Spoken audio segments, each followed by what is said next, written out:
Hello, Internet. Welcome to episode 213 of the Assorted Calibers podcast, the Second Amendment podcast that has a little bit for everyone. I'm not Weer'd Beard. He's on vacation this week. But rather, your pretty pony princess, Erin. With me tonight for another Round Table episode are David and Oddball. How are you doing tonight, boys? Present. Okay, great. You're a senator. But Panya actually let me go to a micro center by myself. What did she want?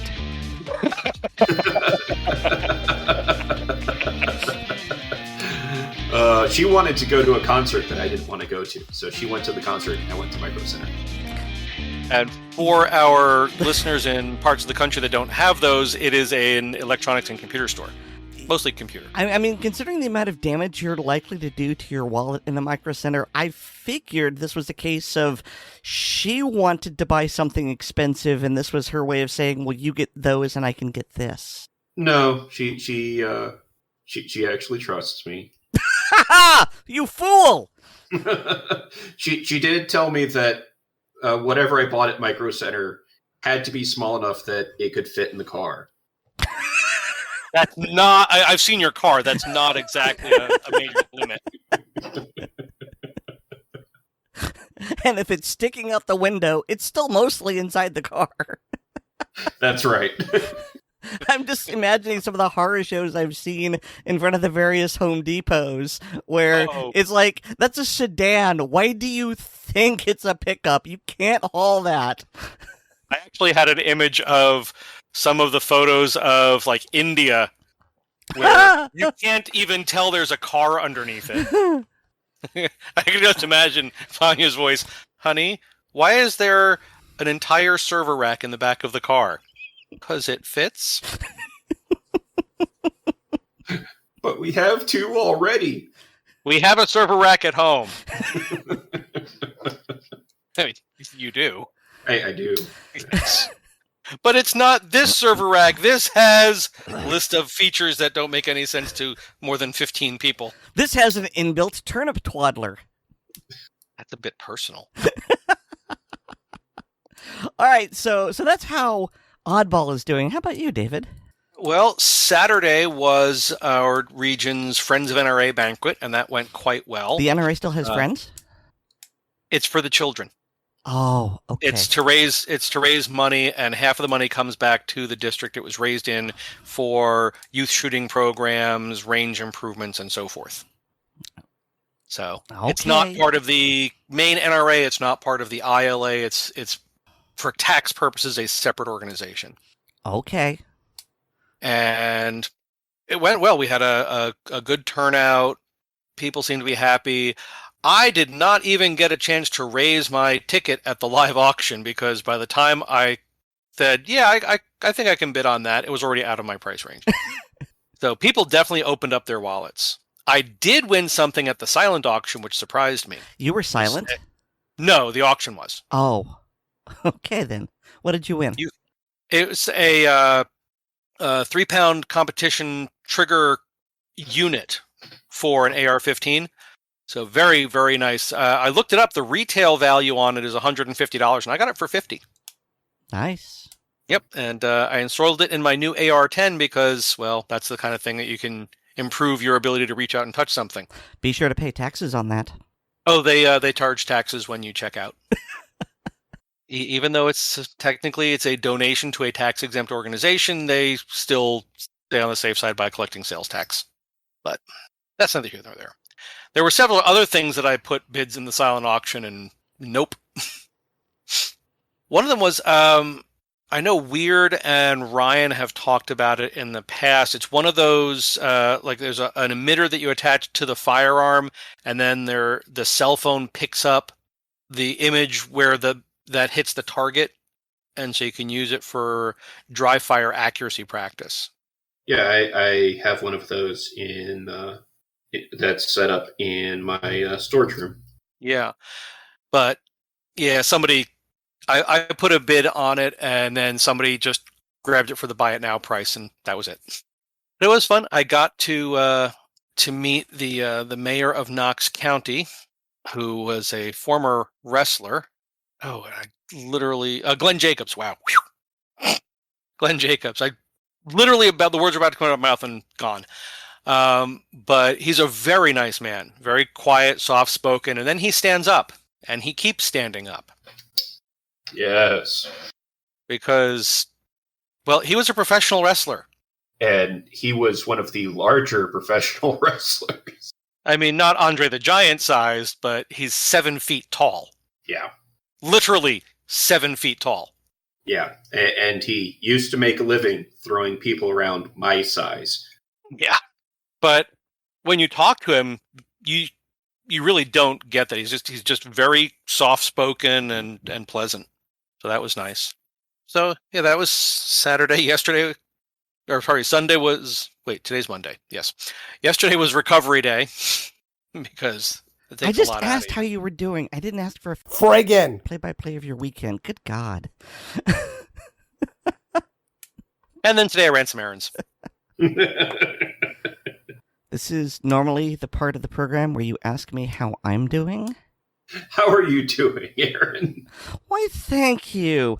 So, my highlight of the weekend, every Saturday night I run an online role-playing game with 6 friends of mine, and that night was the culmination of a very specific plot thread that I had very little involved in. It was very much, the player involved decided he would do a thing and another player egged him on, and it was incredibly Mm-hmm. self-destructive, and I had very little to do with it other than sort of facilitating it.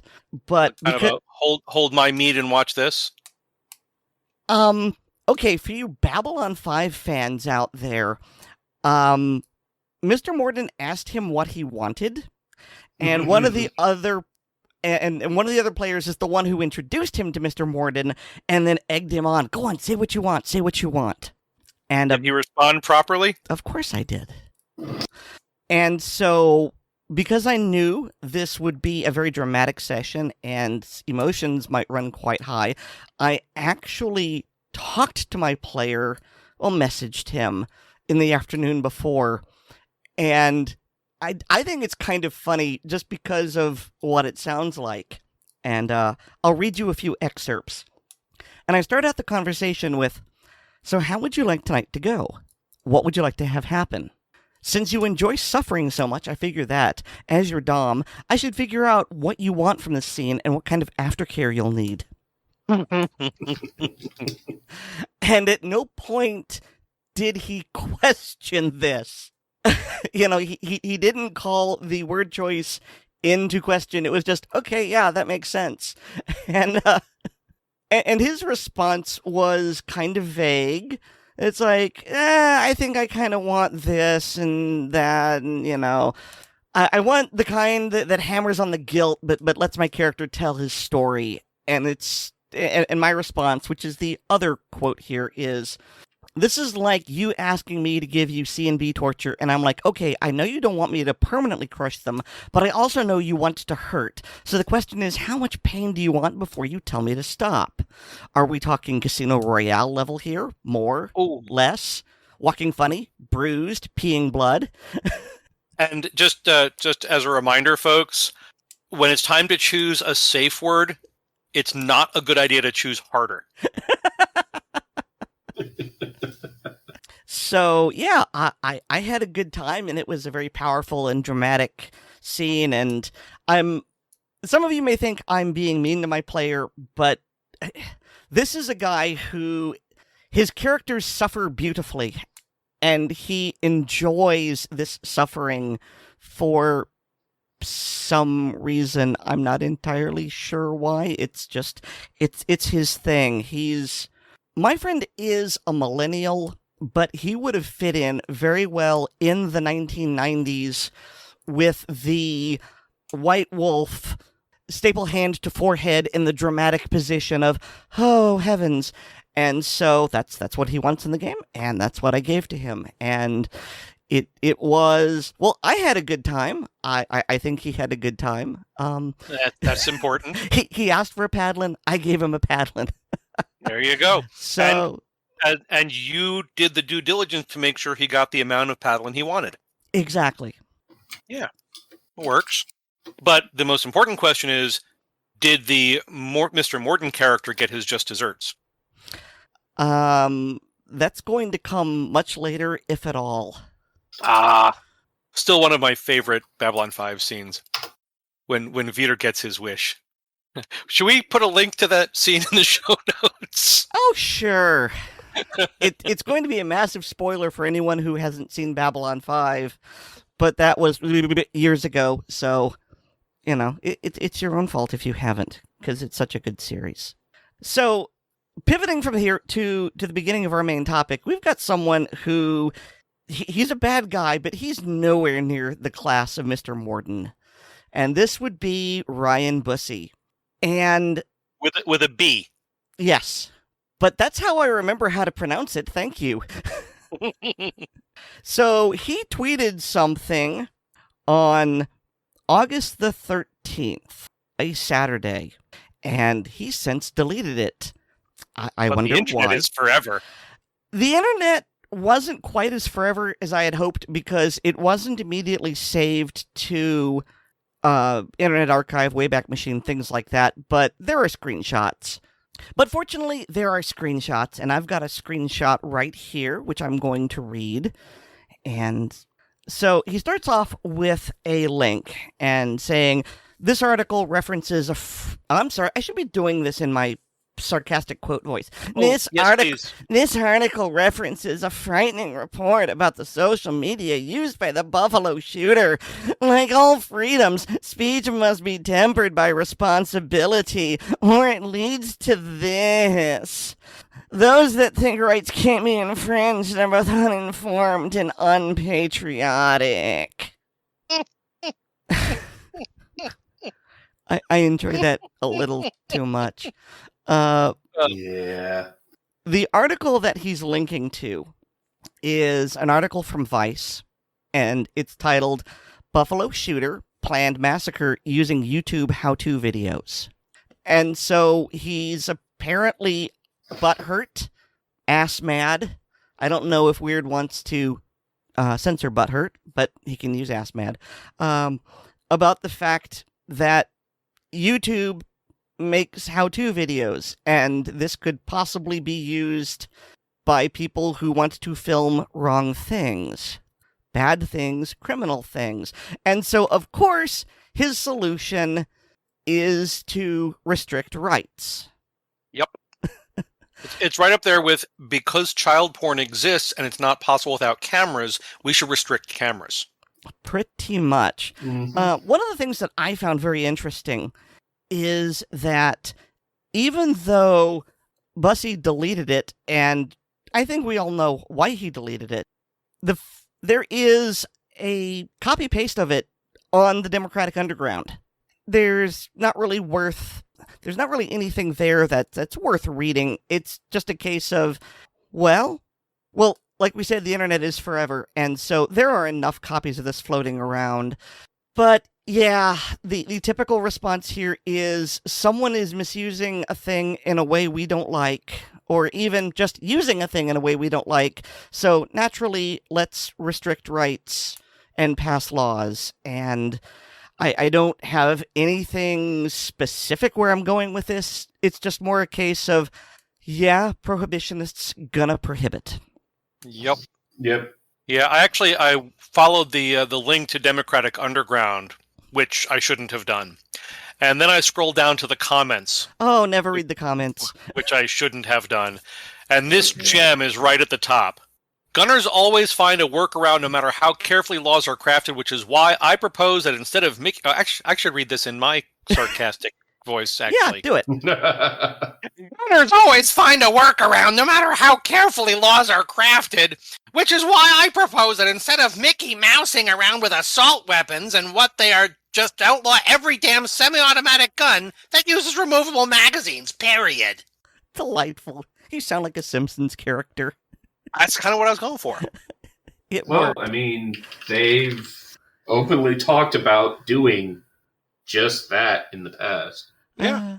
But And all they have to do is repeal the Second Amendment. Yep. One small step, and they can get all the stuff they want. Mm-hmm. But they're not willing to do the work. Well, I mean, they have gotten used to decades of, well, we can just ignore the fact that the Second Amendment exists and still do whatever we want. Yeah, about 11 decades worth. I mean, this is an old drumbeat of mine, but I'm always darkly amused every time the prohibitionists frame complying with the law as working around it. Oh, yeah. Yeah. Oh, the law is carefully worded. Well, yes, and we're going to carefully follow it. And we're not going to do the things that it expressly prohibits us from doing. Yep. But we are not legally required to do things that the law doesn't say. Yeah. Well, it's similar to the reaction from anti-gunners after one of the laws in the past few years in Tennessee explicitly stated you cannot ban guns in X. I forget exactly what it was, but well, one of them was parks. Yeah, let's go with parks and no, because it was something where it was just you straight up cannot ban in X Music venue without any no. Nope. Okay. Without any, well, unless if there's a school activity or something like that. But that was parks. Yes, which is why I'm saying it wasn't parks. Oh, okay. Some folks actually responded, well, this is confusing with the implied because it's saying it won't let me do what I want to do.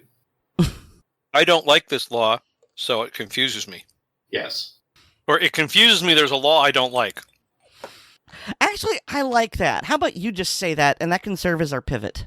You want me to say it again, or we can just leave it in there for weird? Well, see, you were kind of saying it like this. I want you to do it a bit more. This is actually the transition line. Okay. So, well, now that we've had some fun, we have to move on to the less fun item. Yeah, and so let's just eat the vegetables first. This one is not very pleasant. So, this weekend, there was a mass shooting in Montenegro. And for people who don't know where that is, I mean, I honestly don't blame you. It was a country about 100 years ago, and then World War I happened, and then it wasn't for quite a long time, and now it is again. Yep. It was a country, then war were declared. And then it was... Well, it's in the Balkans, which will work for most people. Yeah, and we do not want to get into a discussion about the Balkans because that way lies madness. But yeah, just know that it is, next to Albania and Serbia, and you'll have a pretty good idea. But the point here is that Montenegro has some pretty strict gun laws. I haven't done a side-by-side comparison, but it sure seems like they have gun laws that are pretty close to what California has.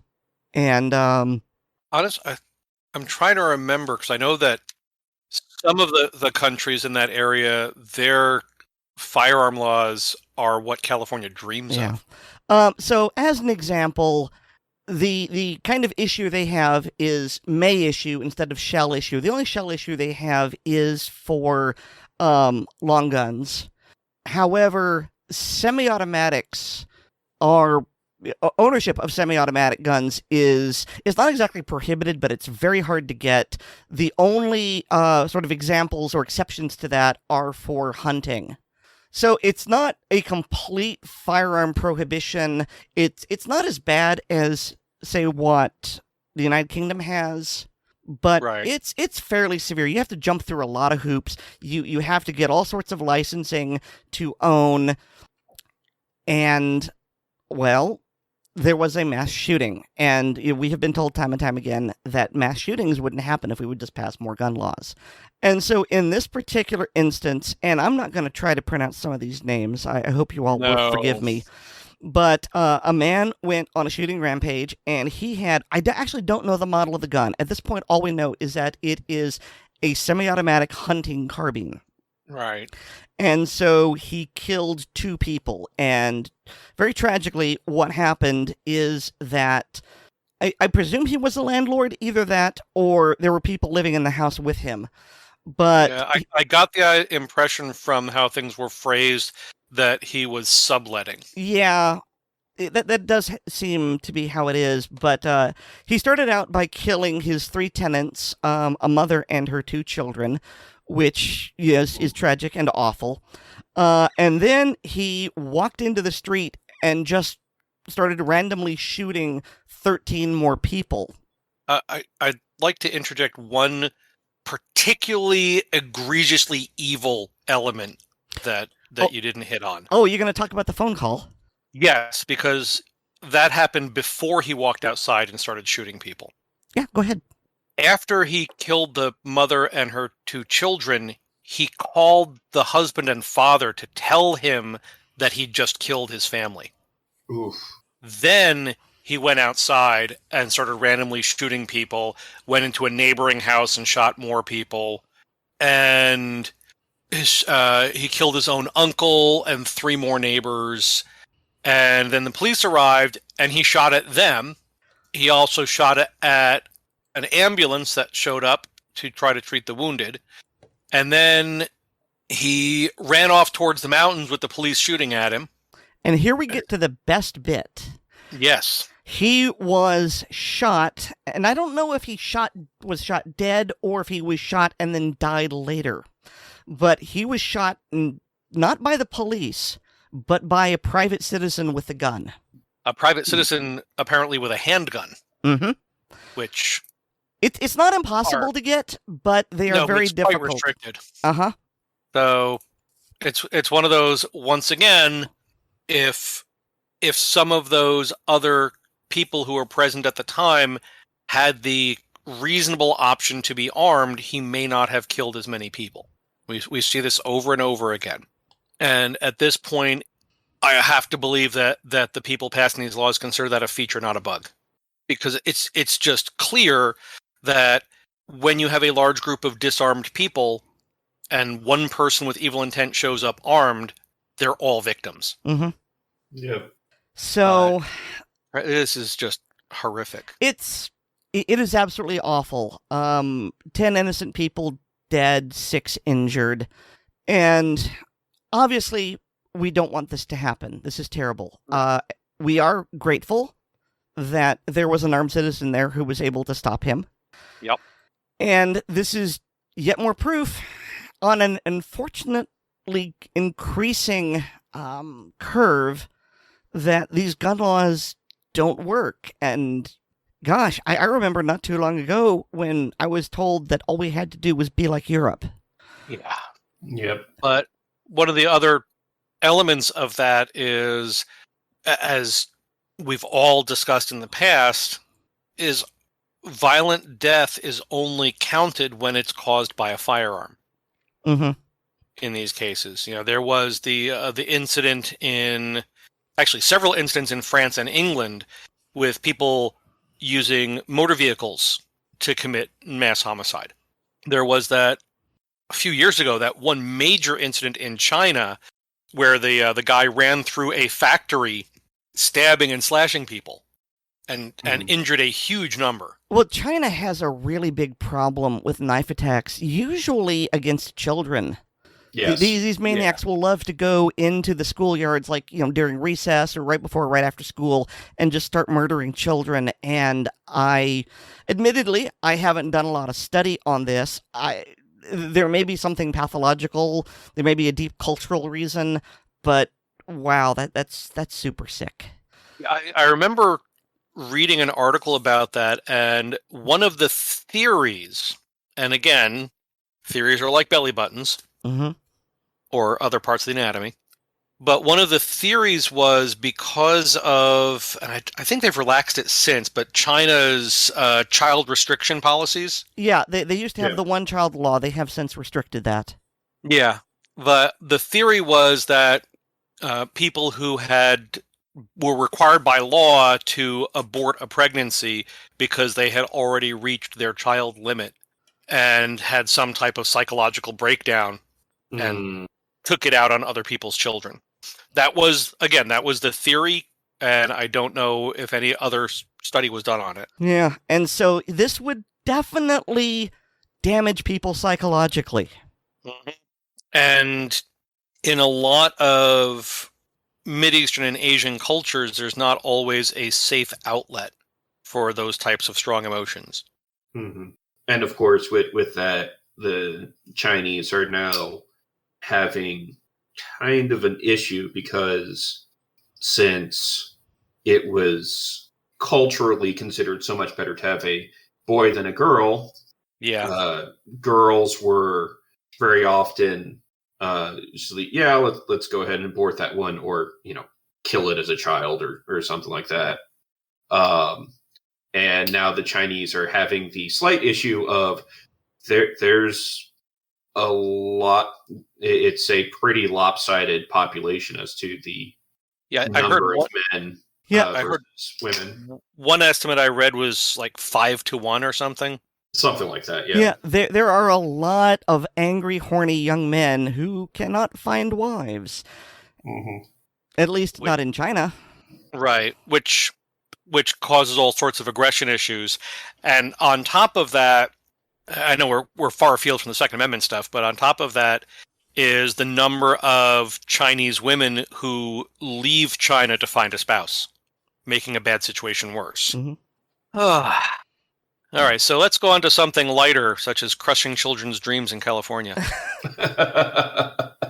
All right, take it away, David. So I've only read a bit about this. I don't know the details of the law, and as I've said before, even if I read the law, I don't have the background to understand the nuance.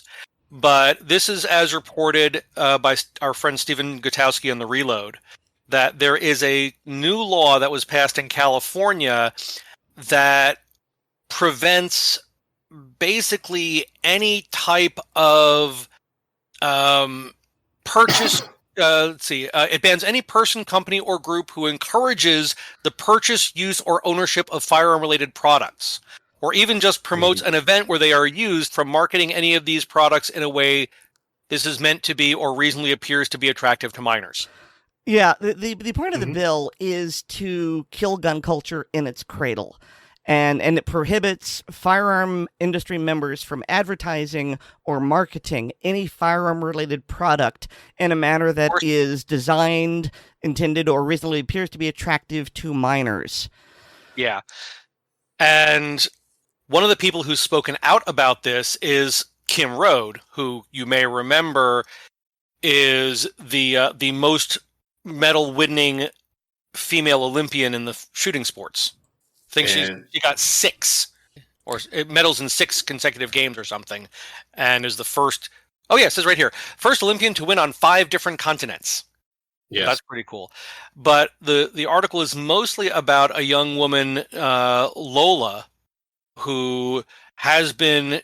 She's 16 years old now, and she is one of the top shooters in California in her age group, and she's been shooting for like 10 years. Interestingly enough, Lola Fitzgerald, she was actually inspired to start shooting by Kim Rhode. She saw Ms. Rhode shooting, and Lola went, I want to be just like her. Yeah. But this new law, basically, she's not allowed to receive emails about upcoming events.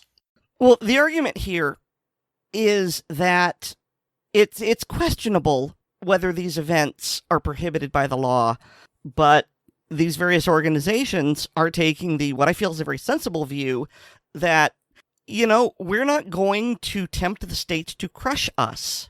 Yeah. And so we're just not going to do anything involving kids, and we're not going to host these youth events, and we aren't going to email them. And hey, this is a family event. Families have kids. We can't have the family event. And they've just decided that they would rather lose the income than be sued or worse by the state. Yeah, there's that chilling effect again. Mm-hmm. And sorry, on top of that, this also includes we couldn't sell shirts that were, we couldn't sell kid-size shirts, etc. And of course, this goes further of it's really questionable as to whether or not this law is also applicable to, say, video games like Call of Duty, Grand Theft Auto. Now, one of the other interesting things I saw in the article was the San Diego County Wildlife Federation canceled its National Hunting and Fishing Day event, and the president of the group, Gary Brennan, in a letter stated, the San Diego County Wildlife Federation would fall under numerous categories of the code when it comes to the event, since our goal is to attract families. We will be charging an entrance fee to attend. Firearms will be present, which may be attractive to minors, to include the CRPA's BB gun range and other possible shooting booths. Other vendors would be offering firearms and firearm-related items. Our raffles would include many of the prohibited items listed in the law. So they canceled the entire event for adults and children because that's the chilling effect of these laws. And again, that's a feature, not a bug. Right. But a hearing for preliminary injunction against the law is slated for the 21st of August. So by the time folks are hearing this, they'll be in process with that. So, and do we have anything else to say about this particular law out of California, or should I go on to the next one? Well, yeah, I do want to say something. Okay, yeah. And so, obviously, this is bad for the culture in general. And I can completely understand why companies and organizations are choosing safety, because each violation of this law carries a fine of up to $25,000. But just to make it personal and to bring it back to Lola Fitzgerald and also Kim Rhode, Lola isn't an Olympian yet, but she has 4 All-American titles. She's one of the top youth shooters in California. She is one of the country's top 10 female shooters, and she's been invited to several Olympic development camps, which means even at the age of 16, the Olympic Federation, or whatever you want to call our Olympic teams here in America, are going, this girl in 4, 8, 12 years could be the next Olympian, and we want to start developing her right now. And so, in a very real way, it's a minor way, but it's a real way, this affects the entire nation, because we take pride in taking Olympic gold. And this is a girl who could very easily become a gold medalist. And the way this is going, she cannot continue on. The very obvious answer... Not while staying in California. Yeah, the obvious answer is, well, move. The problem is her family runs a business there, and they can't. They can't afford to move. It's another thing is, now I did, my wife and I did move out of New York, and gun laws were part of that reason, not the entirety. But it's always struck me as, and I hate to use this term, but very privileged for someone to say, well, just move. As I've heard people say to people in New York as well as California, is not everyone can do that. In fact, most people are not nearly as mobile as they might think they are. You mentioned that her family runs a business. We all know people who have elderly relatives that are dependent on them. And you can't just relocate your entire life for something like this, no matter how important to you it is. Well, even if it is possible, it's the kind of thing that if you're going to do it right, it's going to take years. Right. And it's to just reinforce your point.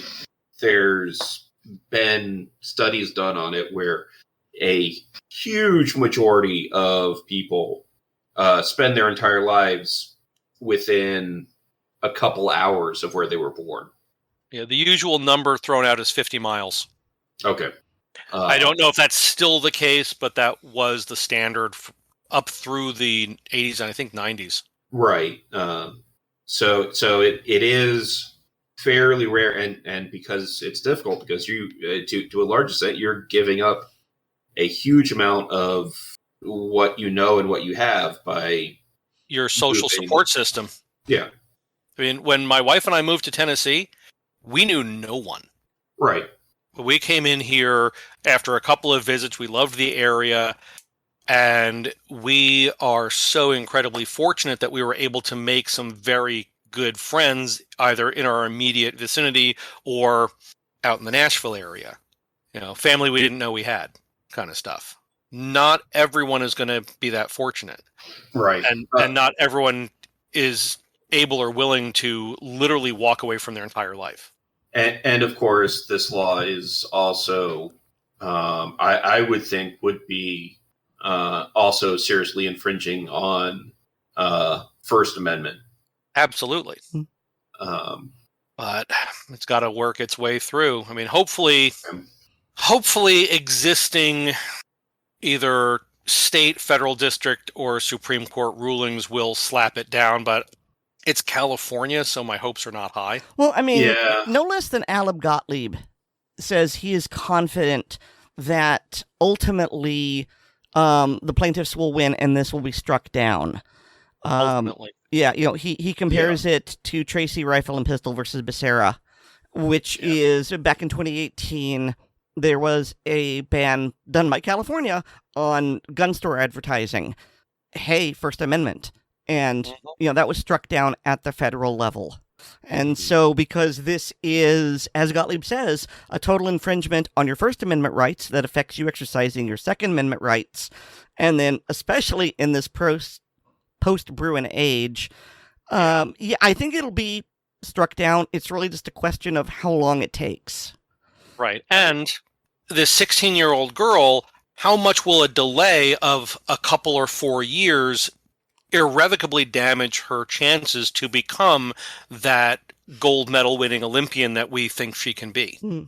Well, and hopefully with her, she will be able to participate in competitions out of state, et cetera, et cetera. But again, that's additional travel expenses unless those can be covered. It's still a hardship. Still a hardship, but for those that aren't already fully committed to it,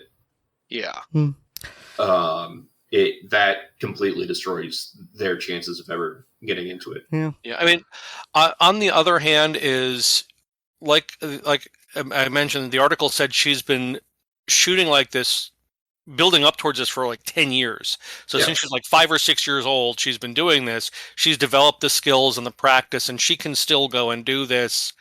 And it's not like something like gymnastics where, oh, you're 23, you're aged out. The shooting sports, as long as you can keep that hand-eye coordination, you can go quite a long time age-wise. So there's that small comfort is, it might delay her from becoming that top-level Olympian, but it won't stop her. But Oddball, your point of people who might have gotten started this year, next year, the year after, won't. Right. It's the whole raising the bar of entry to prevent people from finding out how enjoyable and safe it can be. So as you said, there is a request for a preliminary injunction, and the hearing for that, it says August 21st, which is a Sunday, and I find that very odd. Yeah. But I'm wondering if it actually is the week of. Perhaps. Maybe. But, and I don't really know where this is other than California, but I do hope that the judge who is at this hearing is Roger Benitez, Or Benitez. Bless his name. Yes, Saint Benitez. Yeah, I don't feel comfortable saying that being Jewish. And speaking of California laws that will get struck down, Mm-hmm. Your lips to Thomas's ear. although it's not actually law of the land yet, it's still being voted on, but everyone knows that it's going to pass and be signed. California again or New York? California again. Okay, yeah, so yes. New York is later. Right. For those that don't know, California is working on a new set of rules for concealed carry, concealed carry. They already banned open carry. Open carry is banned. Where not only will you have to have the amount of class time, et cetera, will be greater to get your carry permit. There's a boatload of new restrictions and where you can't carry. For example, when this passes, you won't be able to carry, and all these places are in the building or the parking lot or the sidewalk immediately next to the business. So basically what the law is saying that there's only two places you can't carry, inside and outside. Basically, yeah. I hate that made me laugh. These places are things like places that serve alcohol, fitness facilities for some reason. What? Museums, any place that renders any form of medical aid, and there's a bunch of others. I can't list them all, but Reno May, who has a YouTube channel and talks specifically about gun law and specifically dealing with California, since he lives in Santa Rosa, California, recently put up a video saying that he actually mapped out downtown Santa Rosa, which is the closest commercial area to where he lives. And with all of the restrictions in there, he has determined that it is just straight up illegal for him to carry in Santa Rosa once this bill passes and becomes law. That seems very similar to what's going on in New York City, where other than a few very wide streets, you can't carry anywhere else. Honestly, from my reading, it's worse? It's worse because I believe, I could be wrong, other than spots like Times Square, where they've determined that, well, Times Square is just a sensitive area, period. Well, they wanted all of New York City to be treated as a sensitive area, but thankfully Thomas said you can't do that. Right, and they interpreted that as, oh, well, if we don't do specifically that, when Thomas was quite clearly saying, no, you can't, just because people congregate there doesn't mean that it's a sensitive place, you twits. Yes. But from my reading, and I may be wrong, the New York law doesn't say you can't walk down the street on the sidewalk past the place, while the California law absolutely does. So, apparently you can get in your car and drive past it. That might be legal. But yeah, California's new law is absolutely set up to how can we ban carry from everywhere, but not make it look that way on paper. Which I think once it gets and it is one of those bills that has a provision in it that says that it takes effect immediately after signing. So there'll at least be a few hours before the lawsuits hit, and the judge and hopefully a judge will quickly put a temporary stay on the law enacting while the lawsuit goes through. But there'll at least be a little bit of time that, yeah, folks in California, you basically can't legally carry. I don't care what your what that piece of paper in your wallet says. Yeah. Well, I mean, we talked about how stupid the laws in New York are, and we've got segments on New York. So, David, Hooray. you used to be a damn Yankee. Oh, no, I'm still a damn Yankee because I stayed. But But as a yeah. former New Yorker, how about Yep. you weigh in? Yeah, I will try not to monopolize the rest of the show. Shall I just save you a lot of time and go, fudge, New York? Yes, but I would like to go into some more details about it. But yes, totally fudge New York. One of the things is that Albany County, which is the capital of New York State, is Albany. Albany County passed an ordinance on Monday requiring gun dealers to post signage about the dangers of gun ownership. And if they don't comply, they would face a fine of $1,000 or up to 15 days in jail. And what A does this similar ordinance was passed in Westchester. So what the sign has to say... I'm sorry, Erin, did you say That's something? literally where I was going to go. It was. Okay. What's the sign say, David? Just carry on. The sign is supposed to say, quote, access to a weapon or firearm in the home significantly increases the risk of suicide, homicide, death during domestic disputes, and unintentional deaths to children, household members, and others. If you or a loved one is experiencing distress and or depression, call the Crisis Prevention and Response Team at phone number or the National Suicide Hotline at 988. Okay, my dark sense of humor pops up and says, okay, you said unintentional deaths to children, and I go, but wait, but what about intentional deaths to children? New York is fine with that. I'm Don't awful shake that the way. baby. Yeah. Honestly, what this reminds me of the most is... Well, if you combine the child with a dog, it's okay. Too soon. Always Forever too too soon.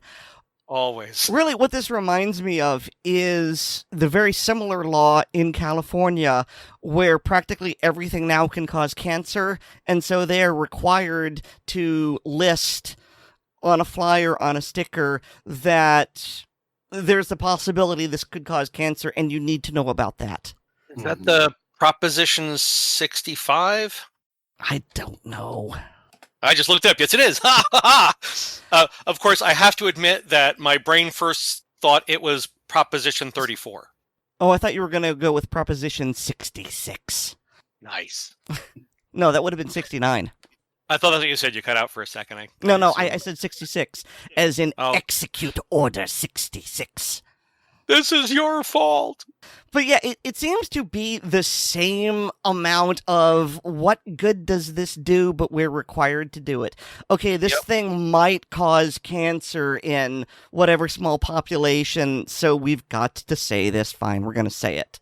Yep. And so, okay, guns, because these are tools which can inflict harm, we've got to say, because it's not like we don't know this. I mean, I don't think at any point someone has gone into a gun store and gone, holy crap, you mean this gun could actually hurt or kill people? Wow, I had no idea. I thought it fired gumdrops. I'm going to go outside. This is not a secret. People know this. Yeah. And so the people who look at this sign, they're going to roll their eyes. And it's just, yeah, tell me something I don't know. It's not going to do any good. It's just, well, one, it's virtue signaling. And two, it's a small way to penalize gun stores because they have to... I mean, I don't know if the state is handing these signs out. I'm going to guess probably not. I'm going to guess that they have to pay for them. And then, of course, if they don't have them, prominently displayed, or maybe they're obscured by inventory or whatever, well, hey, that's a $1,000 fine or up to 15 days in jail. It's really about punishing gun stores and gun store owners. Yes. There's also another aspect, another part of the chilling element. So existing gun owners who go into a gun store in Albany and Westchester counties in New York are going to see those signs and roll their eyes, like you said. But the first-time prospective gun buyer who is really uncomfortable about the process anyway, who goes in and sees that might be the straw that gets them to turn and walk out. That little extra bit of shame and discomfort. You don't want to buy a murder weapon, do you, murderer? Pretty much. That's how it's intended. So Well- it's raising the bar of entry, but this time using shame in effect. Right. Well, and of course, it's one of those things if the government mandated that it be posted, then it must be true. Because the government has never lied to us. There are people who actually do believe that if the government says it's true, as long as they don't disagree with it. You have family members who fit that qualification, don't you? Yes. Yes, I do. On both sides of the political spectrum, which makes family gatherings extra fun. I actually thought you were going to say on both sides of the marriage. In a couple of cases, yes. Oh, dear. Although those are, at least in 2 cases, former marriages. But there's some other stuff going on in New York. One of them was in the batch of firearm bills that were passed, one of the things was that starting September, every semi-automatic rifle in New York State will require a semi-automatic rifle license. Yes. And one of the people I still keep in touch with in New York is the owner of several gun shops. And rather fittingly titled Guns Incorporated. That's one of the stores. That one's actually not in Albany County. Oh, I thought that was the name of the franchise. No, Capital Gun Group is Oh. the name of is the name of the umbrella. I'm sorry, Guns Incorporated sounds better for a franchise name. It'd be better if he was Jewish, because then it'd be Murder Incorporated, Guns Incorporated, kind of, the whole Black Hand thing. Well, I understood the reference. Thank you. He's got, I think 6 or 7 stores now in the Capital District, including one just across the border in Vermont, because that's where he can sell the stuff that he can't sell in New York. So he posted up, or let me put it this way, the social media manager for the Guns Inc. store in Castleton posted up, this September, every semi-automatic rifle will require a New York State semi-automatic rifle license. Any semi-automatic rifle, regardless of caliber or feeding method, will require this for purchase or transfer. Grandpa's Winchester 63 tube-fed 22? Yup. Marlin Model 6022? Yup. Ruger 1022? Yup. This month at Guns Inc. is FUKH month. Come and get them. You need to explain that. I will explain that. If you are a lawful gun owner and are tired of being treated worse than a criminal, vote. Your rights depend on it. So FUKH is not a misspelling. The current governor of New York State is Kathy Hochul. The FU stands for FU. Ah. So, but it is handy. It just kind of works out that way. Yeah, well, it used to be FUAC for Andrew Cuomo. Mm-hmm. But now it's FUKH, which is just even better. Mwah. Chef's kiss. Yes. And so this is going to put a chilling effect on the exercise of a right, which is the intent. That's the whole purpose.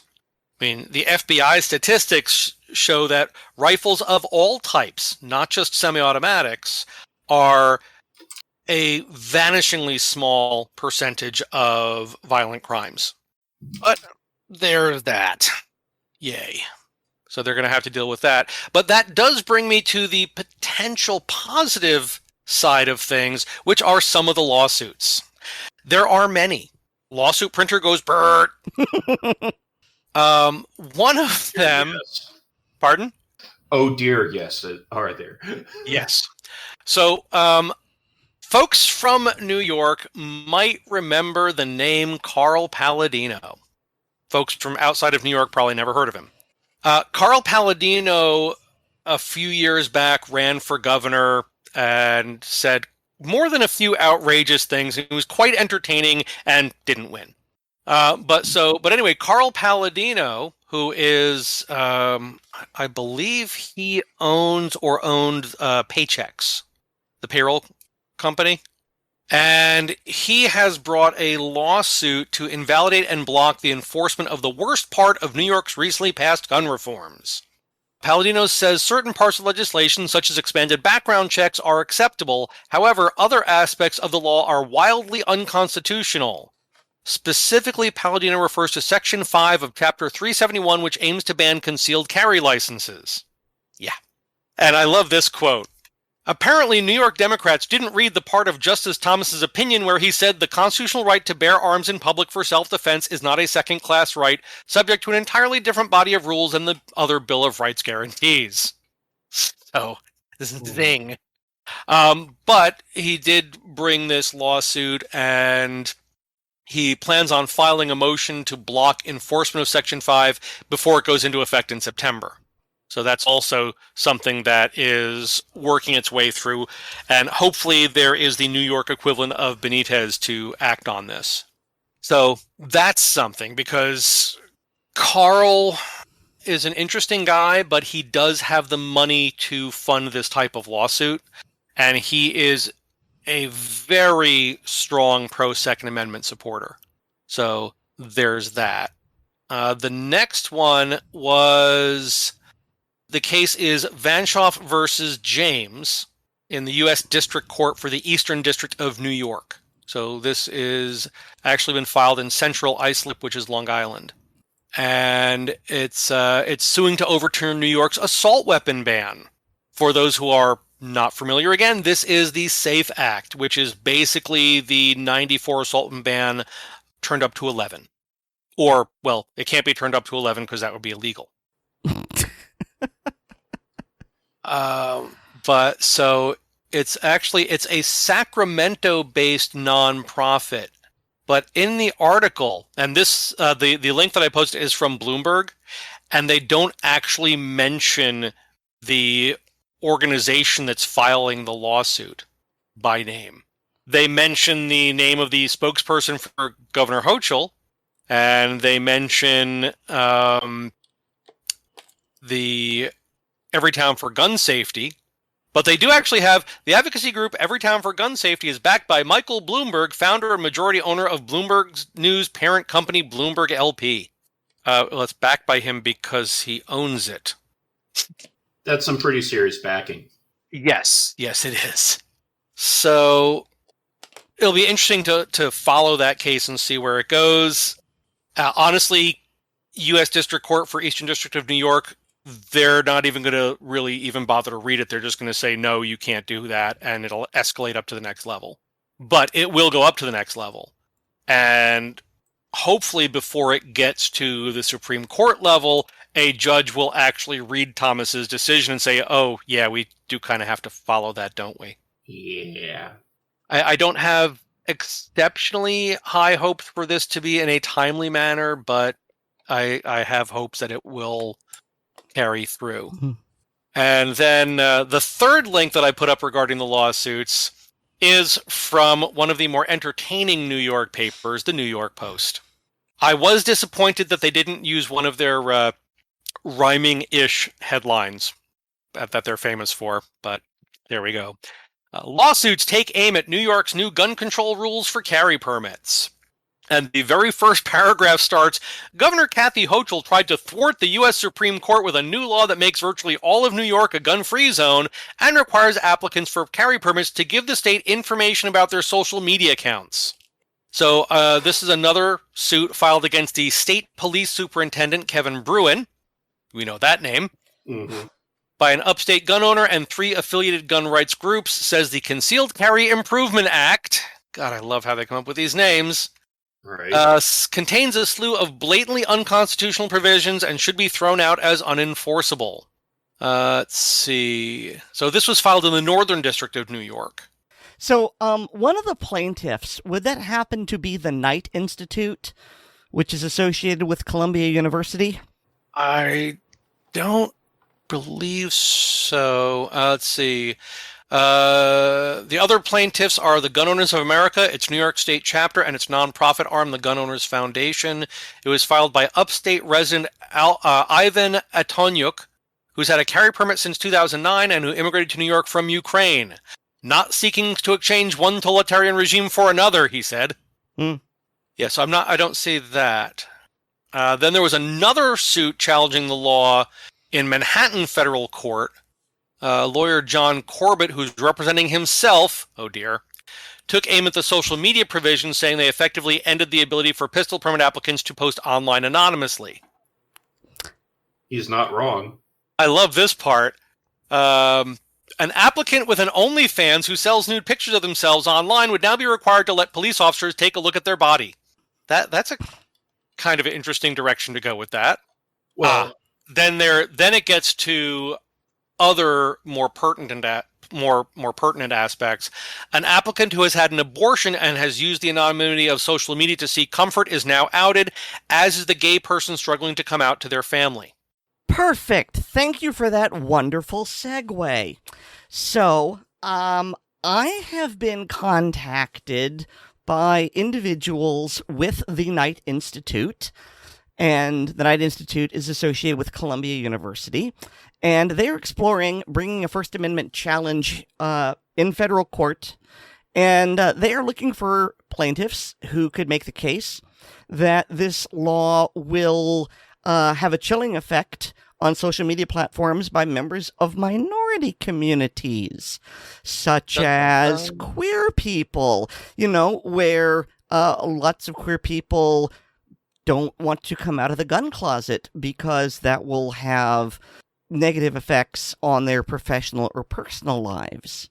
And so if you are a queer person living in New York and you want to apply for a permit, but you have a problem with handing over your social media information to the state, let me know, because I think we've got a really good case here, but we need plaintiffs.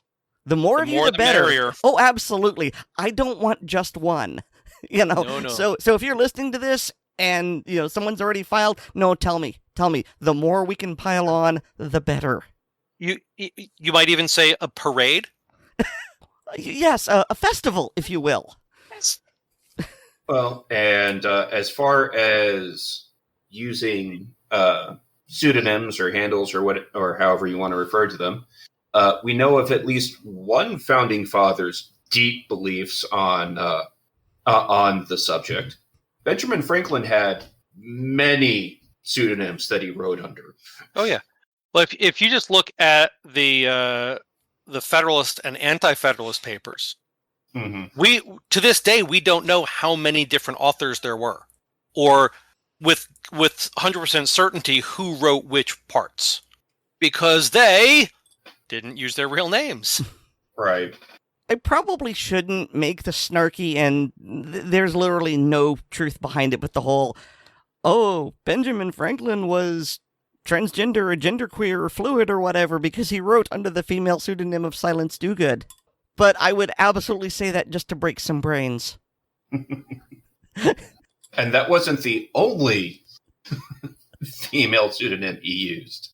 No.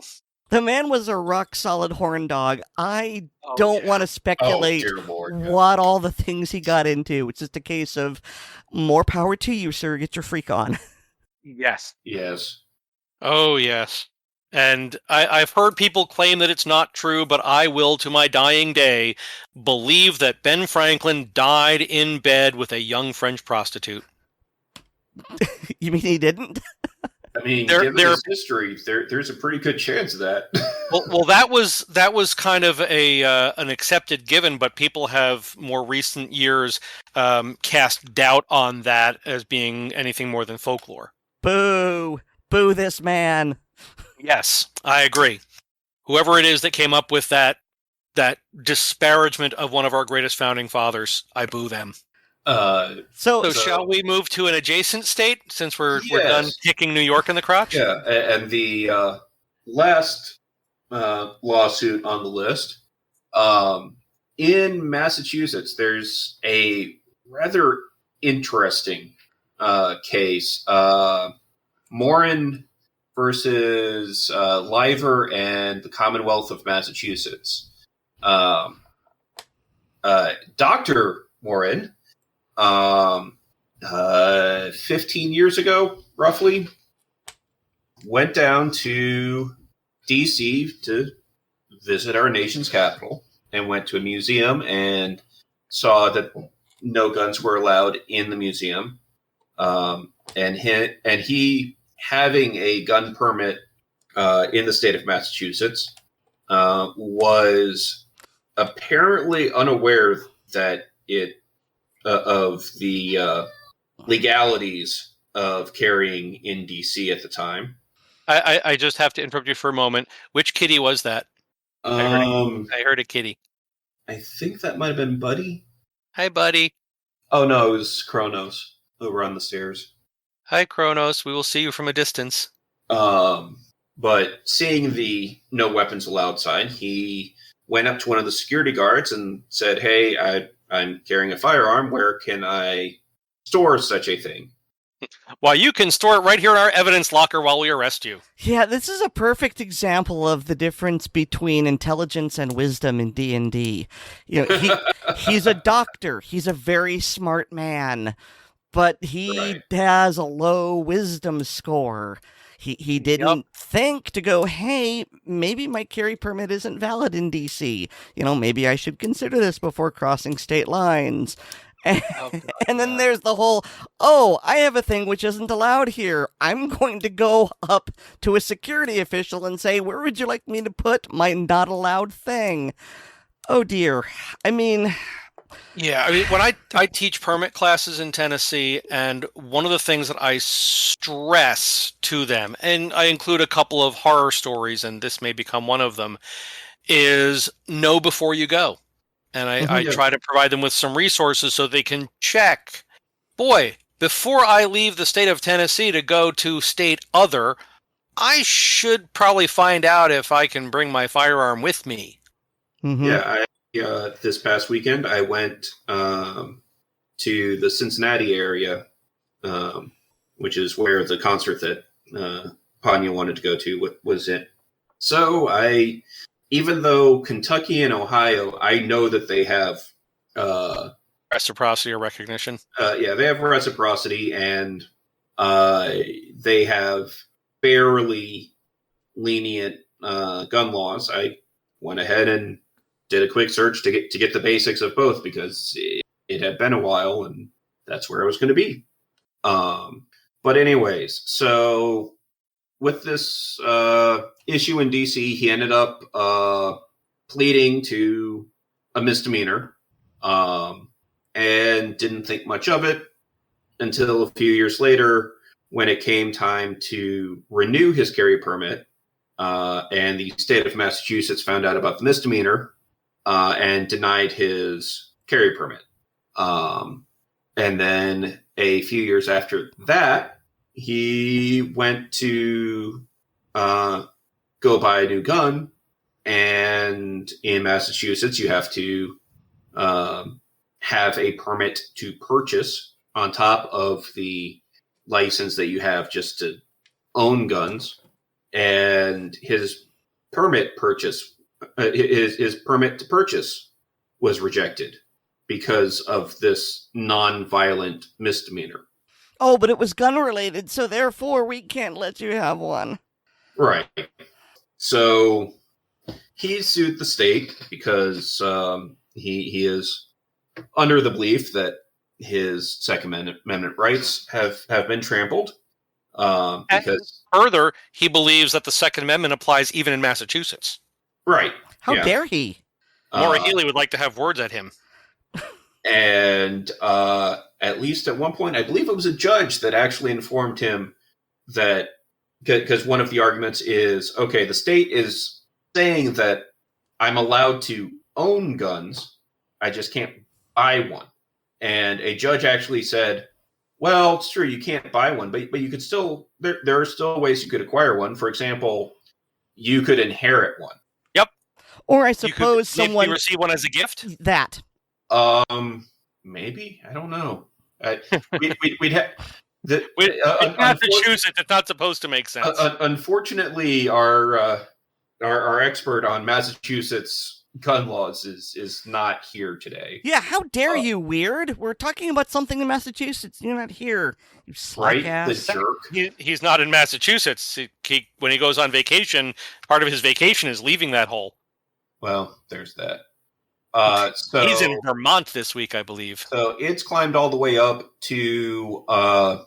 They've actually petitioned SCOTUS to hear the case, and it's, from what I understand, it's actually kind of on the top of the list for SCOTUS to look at as to whether they're going to hear it or not. And that's going to be an interesting case, because that's dealing with, okay, the reason for barring firearm is due to a nonviolent misdemeanor.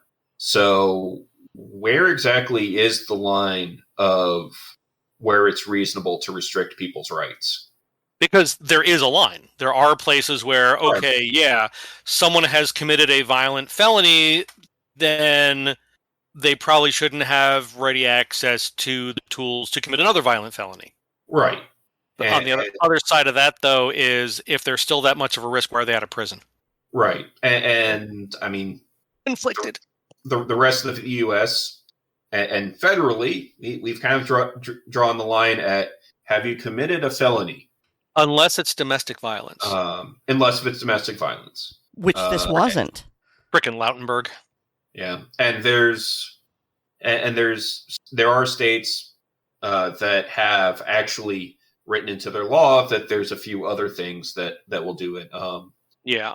I know Tennessee has a couple disqualifiers that aren't disqualifiers on the federal level, but I'm blanking out on what they are off the top of my head. Yeah.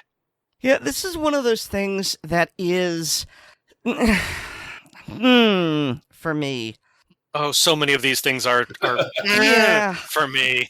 I mean, okay, the man morally, ethically did nothing wrong. In my mind, he's really only guilty of not having common sense, not checking beforehand.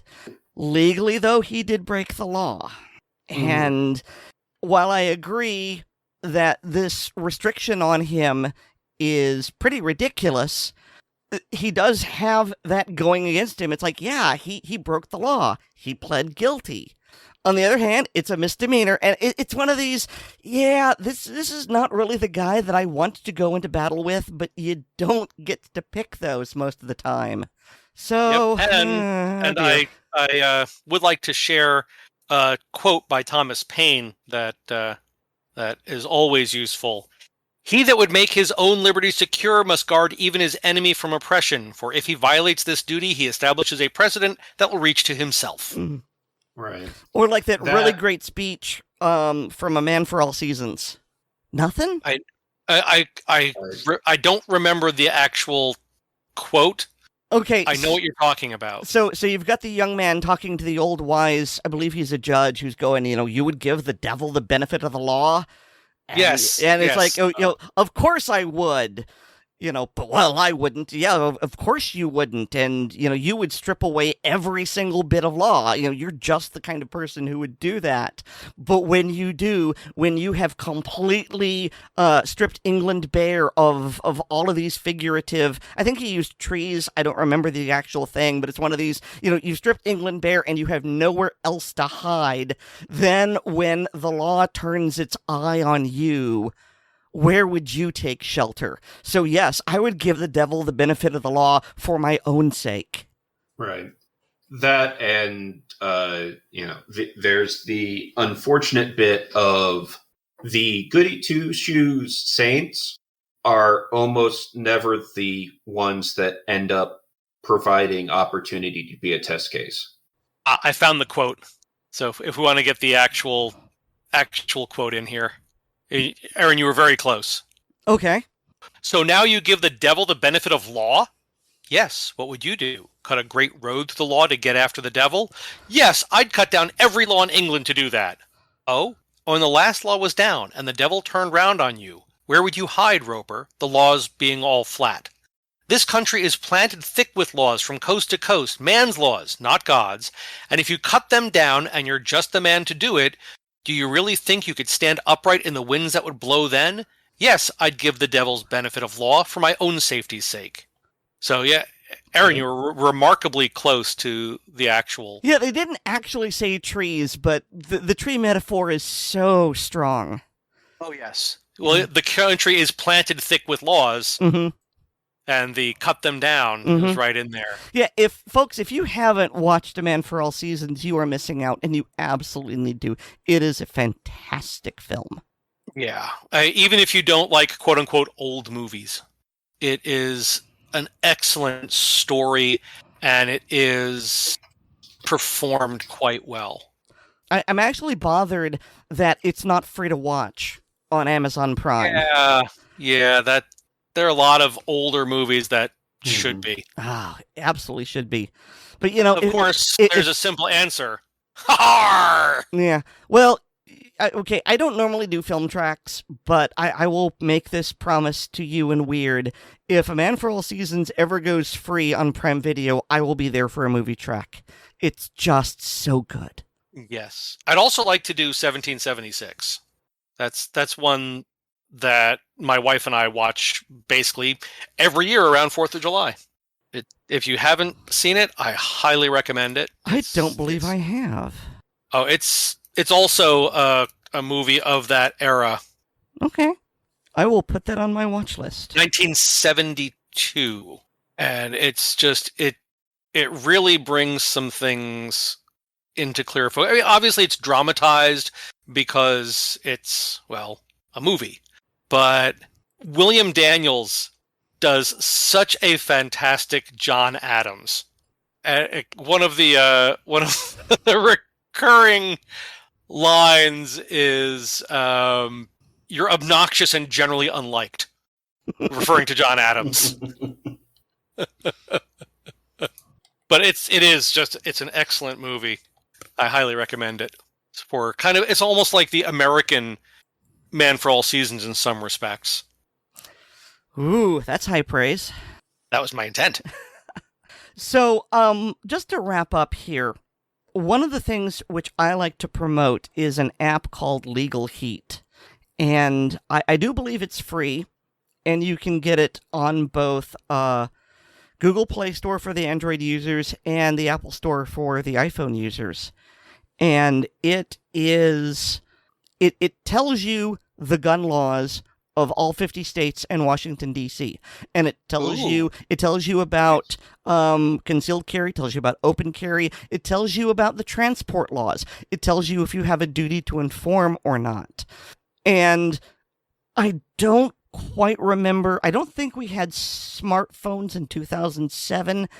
If so, they had just come out and were super expensive. But yeah, that's not a question for me because I'd only had a cell phone for a couple of years at that point, and I was under duress. But at this point, most people can have them. And honestly, if you can afford a gun for concealed carry, I'm pretty sure you can afford a cell phone, even a smartphone, even if it's an older one. And Legal Heat does not require a lot of processor speed.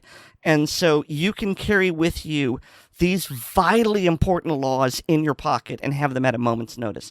I absolutely recommend it. Please get it and check it regularly and update it regularly. So that way you can make yourself safe and not find yourself in the position of this poor, unfortunate doctor. Yeah.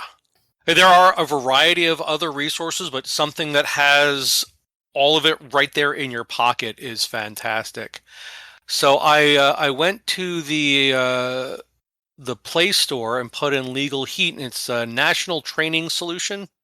Okay, that's new. I was just looking for the app that just has the information.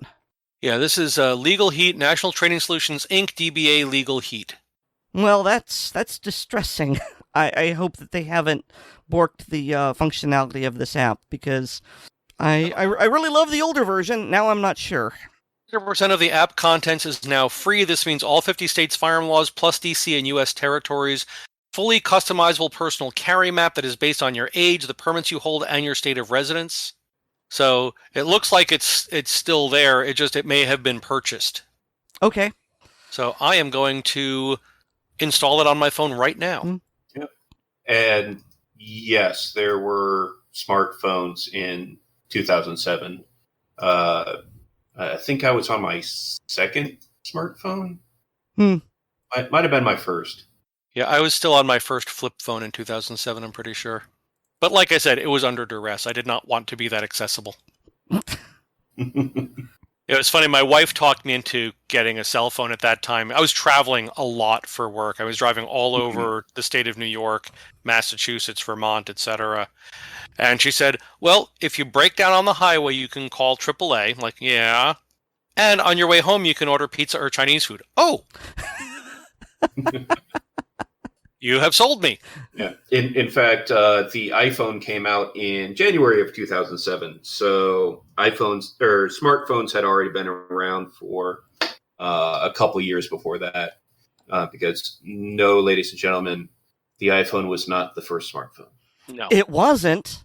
No. So I just installed Legal Heat and opened it up. And the very first thing it does is updates the gun laws database. Good. Cool. So that is nice. This may take a few minutes. Unfortunately, yes. Well, I have a 03 FFL, a Curio and Relic FFL. Weird also does. Ryan does not, from Handgun Radio. Oddball has been told he's not allowed to. Yeah. I understand. We can work a deal. Yeah. Anyway, in the before times, every year the ATF would send out a book of an overview of the nation gun laws as it applied to an FFL. And they didn't care if you were an 01 or an 03 or any of the other types. You got this book. And then they went to CD. And now it's just on their website. You can look it up if you want. But I remember looking through that, and I got the last bound one after we had decided to move to Tennessee. And so I'm flipping through this, and there were like a dozen or more pages for a highlight of the New York firearm laws, not counting New York City. That was a separate section. There was, I think, a page and a half for Tennessee. Yeah, made the right decision. So, but that was the founders' intent in a way with these United States. Yes. It wasn't the United States. It wasn't a single uniform structure. It was, well, at that time, 13 and then eventually 50 different experiments in self-rule under a general umbrella guideline. And we have fallen, but hopefully we can still get up. All right, so on that somber note... No, we're not going... I ended with hope. Don't get me started on hope. Don't do that. Don't do that. Don't give me hope. Silly. Yes. But yeah, we're not going to end on that note. We're going to end on dessert. Yay. Yes, we are going to end on dessert. Blade HQ is coming out. I believe it will actually come out. Yes, it's supposed to come out on the 16th, tomorrow at 10, with a new addition to their Desert Warrior line. Don't you mean Desert Warrior, Oddball? No, I mean dessert. Although that is the apparently the origin of these knives is that somebody from Blade HQ sent an order to Boker for wanting to order some of the Desert Warrior and, well, added one too many S's. Either they had a misspelling or they had an autocorrect. Yes. So, for once, autocorrect may have done a good thing. Yes. So, in collaboration with Boker, Blade HQ came out with Boker's AK-47 automatic knife with, would you call that a teal blade? Yes, I would. Yeah, close enough. And okay, see, you called this the AK-47, but it looks like it's called the Elementum. I'm confused. The first one was the AK-47. The first one.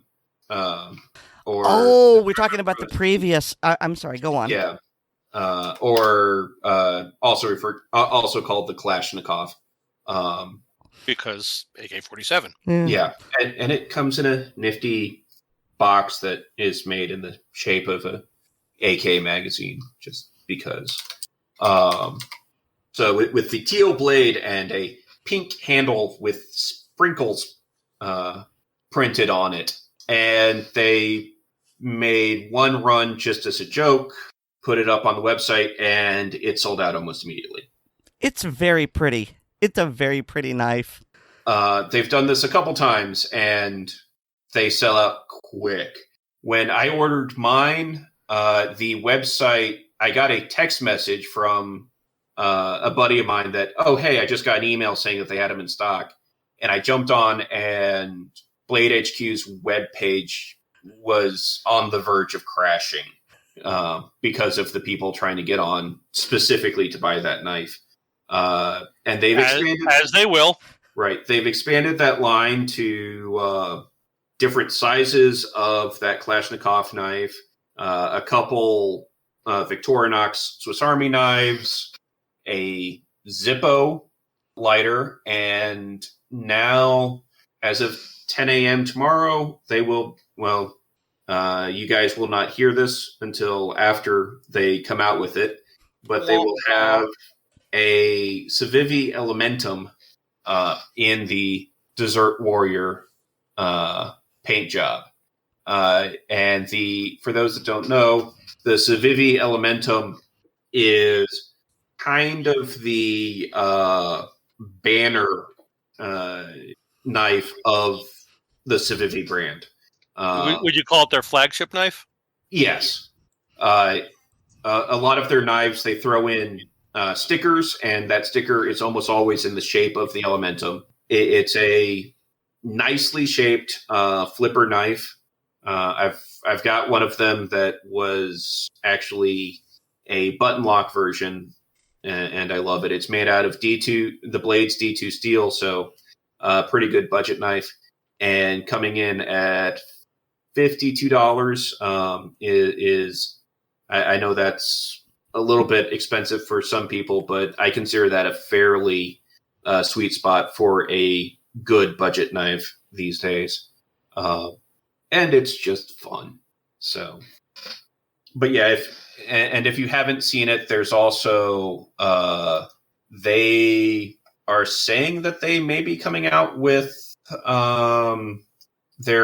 what they pimped out for April Fools, but it's still saying is coming soon. The Boker Kalashnikov Warrior Buffet, which you just kind of need to go to their website and look at and bask in. I like the spreader knife. Right? Is that a hot dog? I think so, yeah. And for our listeners, yeah, just go to Blade HQ and... It is a hot dog with mustard and ketchup. And the grip is the bun. Yep. But they did not just do that color scheme. It's a round end blade. It does not have a point. I mean, none of this really has a point, but this knife literally is like a spreader. And you can order the entire buffet soon. Yes. It says coming soon. I don't need to know this. Damn you. Oh, God. The Blade HQ exclusive Boker Kalashnikov Warrior Buffet features the Hot Dog Warrior, the Salad Warrior, the Pizza Warrior, the Taco Warrior, and the Frozen Dessert Warrior. And it's currently listed as blade material, FDA approved.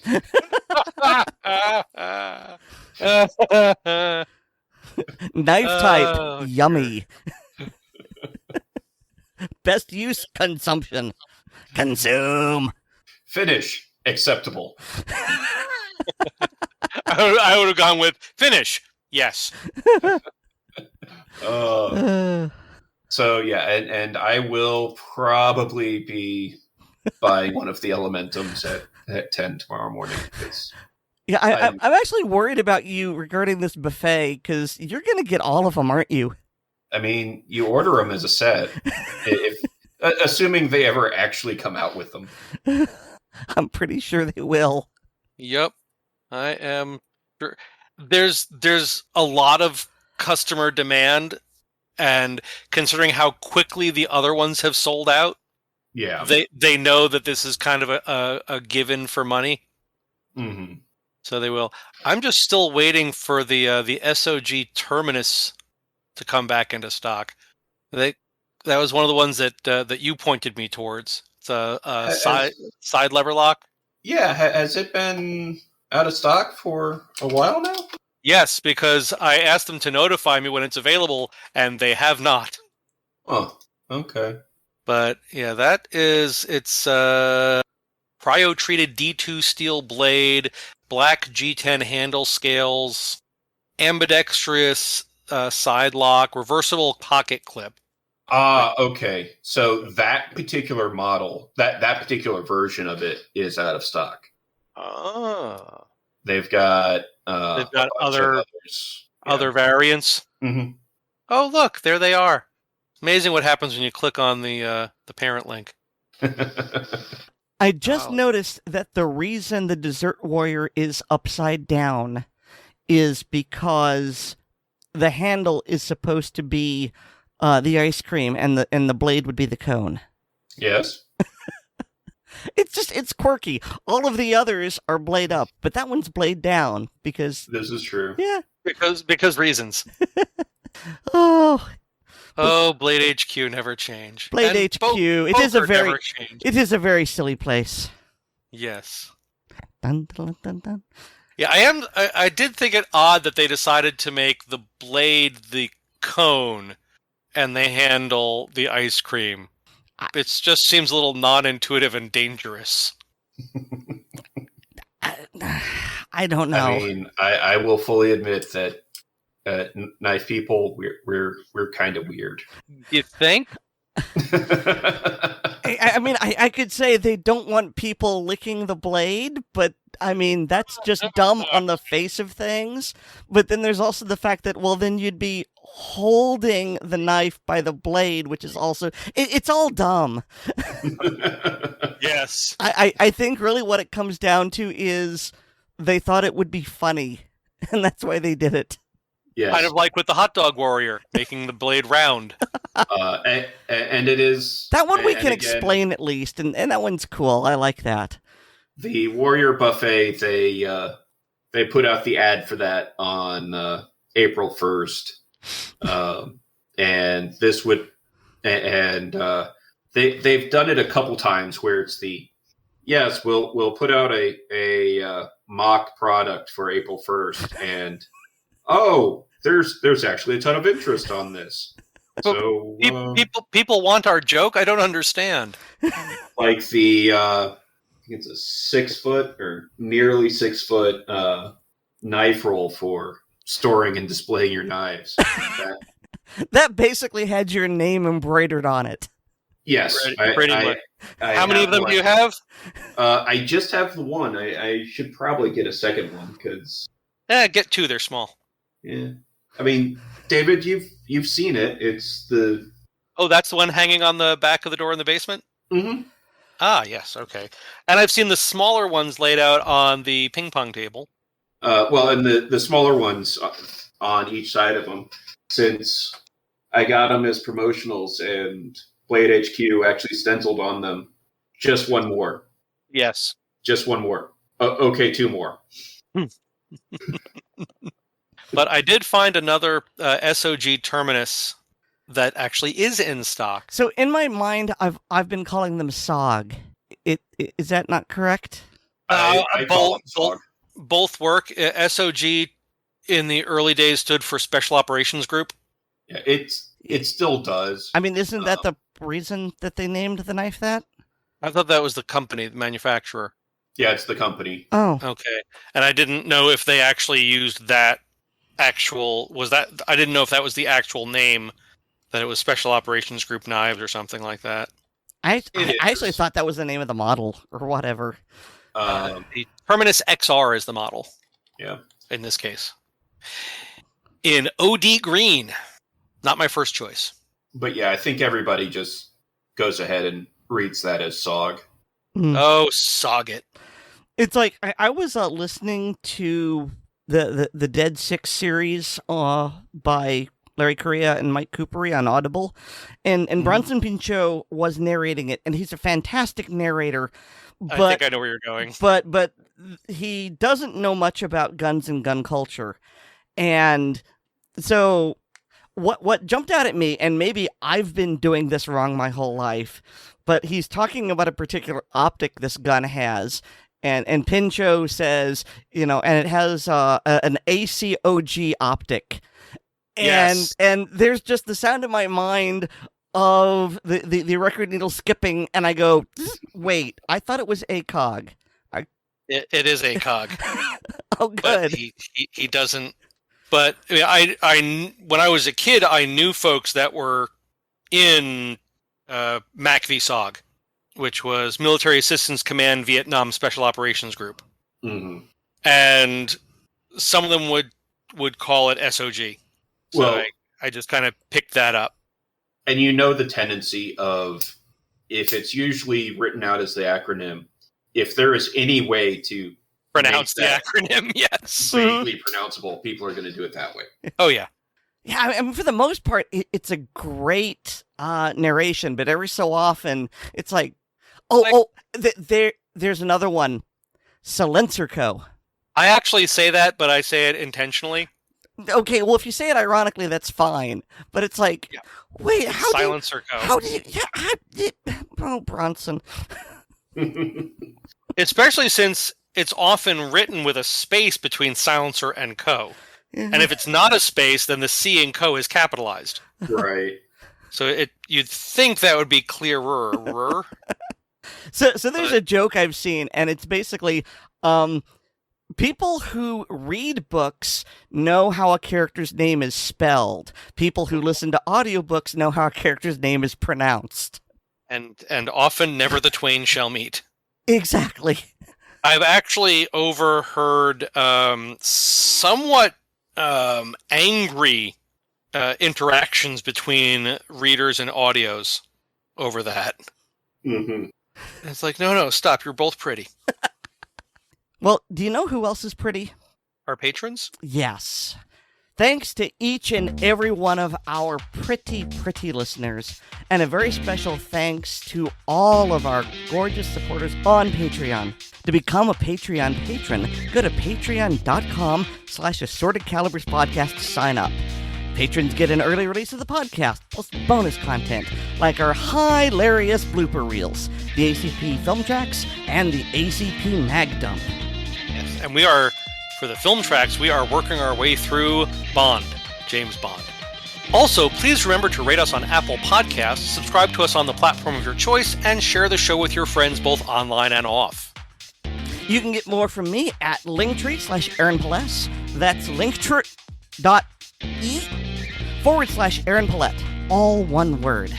And you can get more from me at my blog, which is Weer'd World. No, that's not me. You can get more from the usual co-host of this show from his blog, which is weirdworld.com. That's WEERD world.com. And you can hear him or me or Oddball weekly on Handgun Radio on the Firearms Radio Network. And every so often, there's that Ryan Machad guy. Yeah, he's a jerk. No, he's all right. It's the other guy that's usually on there that's a jerk. And you can hear me clearly here or wherever. And I swear I will at some point actually write a post on my blog at gunscarstech.com. And I am here. I'm occasionally on Handgun Radio. I'm a contributor on Blue Collar Prepping, which is at bluecollarprepping.blogspot.com. We're always looking for additional contributors, so please check out the site. And you can find the books that I have stories in on Amazon under Brenna Bach, B-R-E-N-A, Bach, B-O-C-K. And now it is time to do the magics. And thank Nate Spencer for his music. Oh, yes. Yes, we must thank Nate Spencer for his music. Thank you, Nate. I never really paid attention. Not true. Just teasing Nate. So, what kind of warrior would you be? Because I kind of want to be a taco warrior. Ooh, that's a question. Ooh. I mean, considering I come from New York City, the home of the dirty water dog, I would kind of have to be the hot dog warrior, wouldn't I? If you don't know what I'm talking about, you have never experienced the joy and horror of a soubret's cart. I take it from that reaction, Oddball has witnessed. Yes, I know exactly what you're talking about. So, And that's why I said the joy and the horror. so what would you be, Oddball? I'm gonna go with quoting Devo and be a real tomato. Well, the type of knife warriors we are is assorted, and so's our podcast. Good night, everybody. Good night, everyone.